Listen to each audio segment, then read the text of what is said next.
While everyone else watched the walls, Jim made a decision that would change the entire voyage. The night after Silver's visit felt longer than any before it. Inside the stockade, the air was thick with smoke and exhaustion. The wounded slept uneasily. The captain kept watch near the gate. Dr. Livesey sat quietly by the lantern, deep in thought. No one spoke much. The island felt closer than ever, as if the trees themselves had crept toward us while we rested. Every sound beyond the walls seemed magnified. And yet, despite the danger outside, something restless stirred inside me. We were waiting. Waiting for Silver to strike. Waiting for the treasure to be found. Waiting for something to change. But waiting can be its own kind of trap. I lay awake long after the others had settled. The map, so carefully guarded, no longer felt like the key to everything. If Ben Gunn truly knew the island better than anyone, if the treasure had already been moved, then the map might lead only to disappointment. Or worse. A plan began to form in my mind, a reckless one. Just before dawn, while the others were still resting, I slipped quietly from the stockade.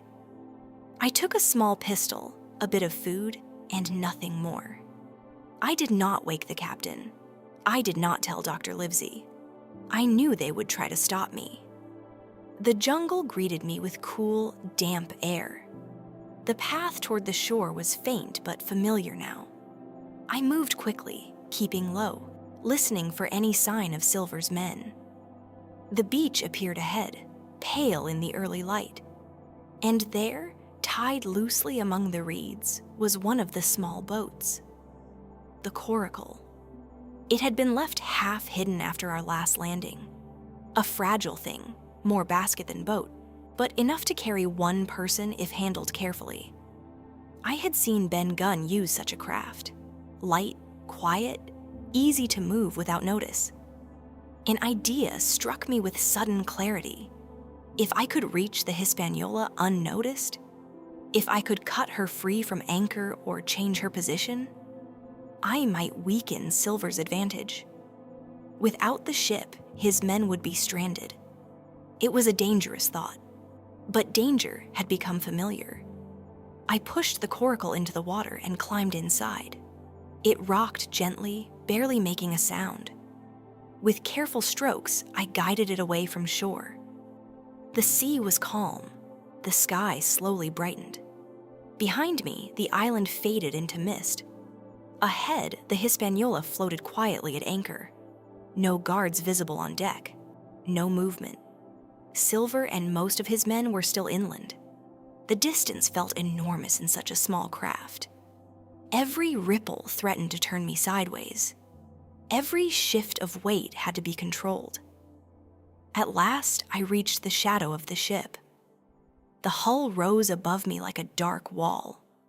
I moved silently along its side until I reached the anchor rope. It creaked softly with the swell. My hands trembled as I drew my knife. If I cut the rope at the right moment, when the tide shifted, the ship would drift. Not far, but far enough to break Silver's control. I hesitated only a second. Then I cut. The rope parted slowly, fibers snapping one by one. The Hispaniola shifted almost immediately, drifting with the current. I paddled back quickly, keeping low, letting the ship move without me. The plan worked. But I had not planned what came next. A voice drifted from above. "Who goes there?" I froze. A face appeared over the rail, one of Silver's men who had remained aboard. He stared down in confusion as the ship slowly turned away from its anchor point. Then he shouted. Within moments, another man rushed onto the deck. They argued, pointed, tried to understand what was happening. The ship began to drift more quickly now, pulled by tide and wind. Their shouts turned to panic. I paddled harder, keeping just out of sight. Soon the Hispaniola was moving steadily away from the island, out into open water. The mutineers aboard tried to adjust the sails, but they were too few, too confused. The ship slipped farther and farther from shore. I had done it, or so I thought. A sudden swell lifted my tiny craft and spun it sideways. The coracle rocked violently. Water splashed over the edge. I clung to its rim, trying to steady myself. The current was stronger than I had expected. Within minutes, the island grew distant. Too distant. I had freed the ship, but now I was drifting with it. Alone. The Hispaniola moved slowly ahead of me, carried by tide and wind. I could see figures rushing across her deck. Hear distant shouts carried by the breeze. The sky brightened fully now. There was no hiding, no turning back. I gripped the paddle and tried to steer toward shore, but the current pulled me the opposite way. The tiny coracle spun and swayed like a leaf on water. For the first time since leaving the stockade, fear struck me hard. I had acted alone, without permission, without a plan for what came after. The island shrank behind me. The ship drifted ahead, and I was caught between them. As the sun rose over the sea, I realized something with chilling clarity. I had just separated myself from every ally I had, and somewhere on that drifting ship, Silver's men were still aboard.